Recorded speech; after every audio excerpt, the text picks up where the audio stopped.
자, 오늘의 시사평론 대한민국의 시사레이더 리엘 파트너스의 이승기 변호사 함께합니다. 자, 이승기 변호사님 안녕하세요. 예, 안녕하세요. 예. 자, 오늘 첫 번째 이슈 전해 주시죠. 예, 첫 번째 이슈는 국내 완성체 업체 중고차 시장 진출 본격화입니다. 예.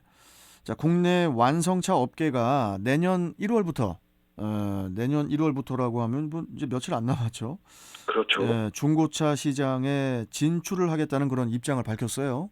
예, 현대자동차 그룹, 그리고 한국 GM, 그리고 르노 삼성, 쌍용 자동차 등 이 국내 자동차 제조사가 속해 있는 한국자동차산업협회가 다음 달, 그러니까 내년 1월, 이제 며칠 안 남았네요.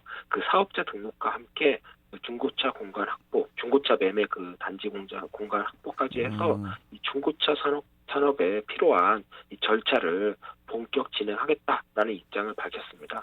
지금 그 대기업이 중고차 사업에 진출을 하는데 뭐 법적인 제한 같은 건 없는 거죠? 예, 지금 대기업의 중고차 사업은 현재 법적으로는 아무런 걸림돌이 없습니다. 하지만 기존 중고차 매매 업계의 반발로 인해 이 3년간 이 대기업에서 이 시장 진출을 자제해 온 건데요. 예. 특히 중고차 매매의 중고차 매매 같은 경우에는 원래는 이 중소기업 적합 업종 지정 종목이었습니다. 그런데 2019년 2월 8일 이게 만료가 됐고요. 이후에 기존의 중고차 매매업체에서 중소기업 벤처부에 이 중고차 매매업을 그 생계형 적합 업종으로 좀 지정해달라. 이렇게 지정이 되면 이제 대기업이 진출을 못 하거든요. 예. 그런데 이 중기부가 주관하는 이 생계형 적합업종 심의위원회에서는 이 완성차 업체의 중고차 시장 진출 여부를 두고 이게 뭐 심의를 계속 해왔죠. 그런데 이제 지금까지 결론은 나지 않았고요. 아직까지도 생계형 적합업종으로 지정이 안 된 상태입니다. 예. 그러니까 대기업 진출이 가능하고요. 또한 여당인 더불어민주당 그 을지로위원회 주제로 그 완성차와 중고차 업계가 함께 참여한 이 발전 협의회까지도 발족을 했지만 여기에서도 마땅한 안이 나오지 않았습니다.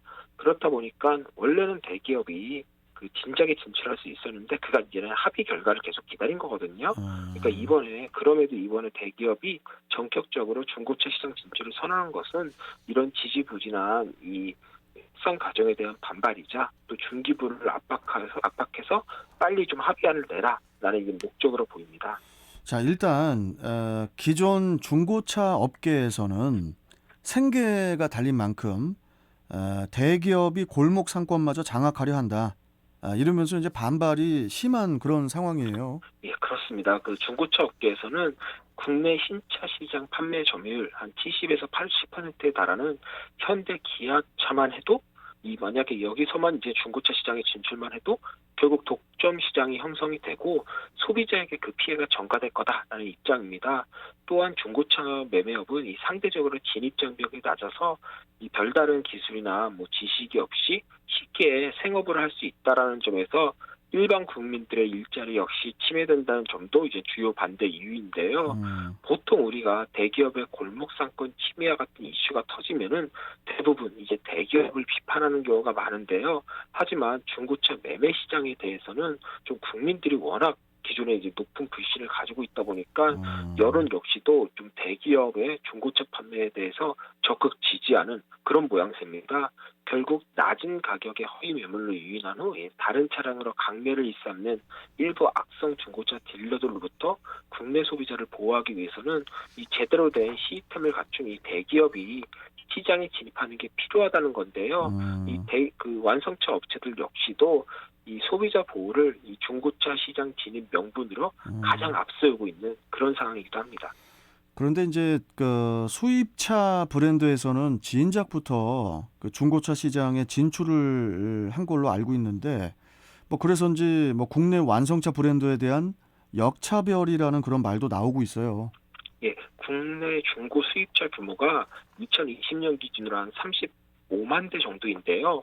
뭐 벤츠나 BMW 같은 수입차 브랜드는 많게는 19개, 뭐 적게는 1개씩 이 인증 중고차 매장을 운영하면서 이 큰 수익을 얻고 있습니다. 네. 그에 반해 이제는 국내 중고차 시장 규모는 지난해 기준으로 215만 대 정도입니다. 그 거래 규모로 따지면 수입차보다 7배에 달하는데요. 네, 네. 아직까지도 뭐 생계형 적합업종 지정을 해주냐 안 해주냐, 안 해준다고 하면은 과연 대기업과 상생을 어떻게 마련하냐, 이런 부분을 두고 계속 줄다리기를 하다 보니까 뭐 대기업 입장에서는 진출을 할 수 있지만은 계속 이제는 기다려온 거죠. 예. 그렇다 보니까 그 사이에 또 허위 매물이나 이런 문제로 소비자들의 불만은 더 커져 있고요. 그리고 지금 상황에서는 이 생계형 적합업종 지정으로 이 중고차업이 지정될 가능성은 거의 없습니다. 워낙 국민들의 반발이 심해서요. 그러니까 이제 어쩌면은 기존 중고차 업계가 여론의 지지를 받지 못한 게 완성차 업계의 중고차 시장 진출의 명분을 만들어낸 걸로 이제 볼 수가 있겠는데, 예, 그런데 이제 그럼에도 영세한 그런 그 기존 중고차 업계와의 상생, 이것도 또 필요해 보이는데 어떻게 보십니까? 예, 맞습니다. 일단 중기부에서도 대기업의 중고차 시장 진출에 원칙적으로 좀 찬성하는 입장인데요. 다만 기존 중고차 업계와의 좀 상생안을 도출해야 한다는 입장이 이제 명확합니다. 그렇다 보니까 완성차 업계 역시도 기존 중고차 업계의 피해를 최소화하면서 이 시장에 진입하기 위해 연간 이제 거래 대수 점유율을 내년에는 5%, 2023년에는 7%, 2024년에는 한 10% 정도로 이 단계적으로 늘려나가겠다라는 합의안을 제시를 했지만, 이에 대해서도 이 중고차 업계에서 너무 아주 극심하게 이제 반발을 하면서 아직까지도 어떠한 합의안도 나오지 않은 그런 상황입니다. 하지만 일반 국민들이 이 완성차 업계의 중고차 시장 진출을 너무 적극적으로 찬성하는 만큼 이제는 뭐 대기업이 들어오는 거 이제 시간 문제로 보이고요. 뭐 그런 측면에서 보면은 이 중고차 업계도 이제 어느 정도 합의안을 본인들도 좀 이렇게 좀 제시를 하든, 아니면 협의를 하든, 아니면 중기부가 좀 중간에서 적극 나서든 뭔가 좀 대책은 확실히 필요해 보입니다. 이 상태로 뭐 대기업이 들어와 버리면은 시장 점유율 자체를 뭐 단계적으로 늘려나가는 수준이 아니라 아예 한꺼번에 잠식을 해야 될 가능성이 많거든요. 이 대선을 앞두고 있어서 뭐 속도를 내기는 좀 어려울 것 같긴 하지만은 지금이라도 그 중소벤처기업부가 이렇게 좀 더욱 적극적으로 좀 나서서 완성차 업계와 또 기존 중고차 업계 간의 극적인 상생안을 좀 만들어내기를 바라봅니다. 자, 다음 이슈는 뭔가요? 예, 다음 이슈는 단추의 쇼핑백까지 명품 열풍입니다. 네. 자, 최근에 이 중고 거래 어플을 중심으로 명품이 아닌 명품이 담긴 뭐 쇼핑백이라든지 또 단추가 거래가 된다고 하는데 뭐 금액도 상당하다고 해요. 어떤 내용인가요? 예, 특히 이제 명품 쇼핑백이죠. 그러니까 쇼핑백이 명품이라기보다는 이 명품을 사면 주는 해당 브랜드의 로고가 그려진 이 쇼핑백을 말하는데요. 로고만 빼면은 그냥 종이백입니다. 네. 그런데 이 쇼핑백, 특히 우리가 뭐 에르메스, 루이비통, 샤넬 이 3대 명품을 이제 에루샤라고 이렇게 하나씩 따서 이제 줄여 부르는데요. 그래요? 이 에루샤 백이 뭐 적게는 5,000원, 그러니까 하나당, 크게는 2만 원까지 지금 온라인에서 거래가 되고 있습니다. 아니, 이렇게 쇼핑백을 사는 이유가 뭡니까? 일단 전문가들에 따르면은 이 저비용의 이 일회용 쇼핑백만으로도 이 마치 명품을 사용하는 것 같은 효과를 주기 때문이라고 이렇게 보는데요. 뭐 명품 쇼핑백을 사서 들고 다니거나 아니면 포장 박스를 촬영할 때 이 배경을 사용하거나 해서 SNS에 올리는 경우도 또 많은데, 바로 이러한 과시형 소비 열풍이 좀 근저에 깔려 있는 거 아니냐라는 분석이 많고요. 그리고 또 하나 이유로는 최근에 이 명품 리셀 시장이 계속 커지고 있는데, 이 명품을 팔 때 이왕이면은 해당 브랜드의 쇼핑백에 넣어서 팔면은 좀 더 높은 가격을 받을 수가 있다라는 점에서 또 이런 시장이 또 형성이 된 거죠. 그래요. 그런데 이 쇼핑백 말고도 명품 단추, 이 단추도 이게 중고 시장에서 고가로 거래가 되고 있다고 하더라고요. 이유가 뭔가요? 예, 그 단추뿐만이 아니라요, 명품 브랜드의 옷걸이는 한 5만 원 정도, 또 슈트 커버의 경우에는 한 10만 원 정도에 또 거래가 되고 있는데요. 그런데 지금 말씀하신 이 단추 같은 경우에는 이 샤넬 브랜드의 경우에는 6개에서 7개가 한 40만에서 한 70만 원 선에 팔리고 있습니다. 단추가요?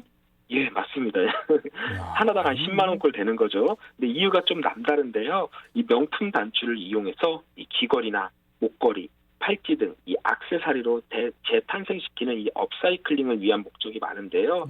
이미 일부 연예인들이 이런 명품 단추를 리폼해서 액세서리로 만들어 이제 착용을 하면서 이런 명품 단추 이제 구매 열풍이 또 불고 있는 겁니다. 예. 참 이런 명품 리폼은 새로운 패션을 또 창조하는 그런 아이디어로 볼 수 있겠는데, 예, 그렇죠. 이거는. 뭐 물론 뭐 비싼 감은 뭐 당연히 분명히 있지만은 이것도 하나의 그 패션 트렌드로 또 볼 수 있다는 점에서 긍정적으로 보이기도 합니다. 예. 예. 그나저나 이게 명품 단추나 뭐 이런 게 명품이 될 게 아니라 사람이 명품이 돼야 되는데. 그러네요. 저도 아직 멀어가지고. 알겠습니다. 자, 오늘 말씀 여기까지 듣겠습니다. 고맙습니다. 예, 감사합니다. 네, 자, 시사평론가 리얼 파트너스의 이승기 변호사와 함께했습니다.